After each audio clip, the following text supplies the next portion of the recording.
শাকিব খানের ঢাকা ক্যাপিটালস দীর্ঘদিন পর আবারও মাঠে নেমেছিল, কিন্তু কথা হচ্ছে এদের কপালে আর জয় নেই, এদের কপালে কোনোদিন শিরোপা নেই।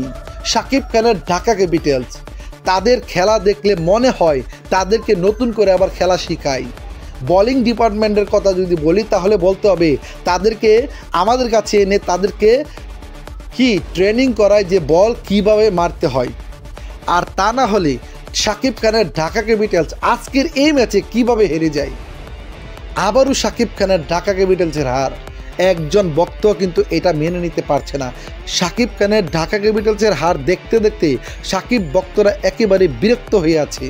ঢাকাবাসীরা তো একেবারেই বিরক্ত যে শাকিব খান এই কোন ধরনের টিম ক্রয় করেছে। শাকিব খানের কাছ থেকে তো আমরা এর চেয়ে ভালো কিছু আশা করেছিলাম, আর এদের কাছ থেকে আমরা শুধুমাত্র নিরাশাই পেয়েছি। এখন আপনাদের কাছে বলতে চাই, প্লে অফ থেকে তো আমরা বাদ পড়েছি। এখন কথা হচ্ছে পরবর্তী যেটা সান্ত্বনা ম্যাচ, সেই ম্যাচটাতে যাতে আমরা জয়লাভ করতে পারি, এটাই তাদের কাছে আর্জি থাকবে। এবারে আসরে আমরা কোনো কিছু করতে পারি নাই। আশা করছি আগামী আসরে ভালো দল ক্রয় করি ঢাকা ক্যাপিটালস আবারও ব্যাক করবে, কিন্তু এই আসর থেকে আমরা অন্ততপক্ষে বিদায় নিতে চাচ্ছি দুঃখ আক্রান্ত মন নিয়ে। ঢাকা ক্যাপিটালসের কপালে শুধু হারই থাকবে যতদিন এই গদা সুজন এই দলের হেড কোচ থাকবে।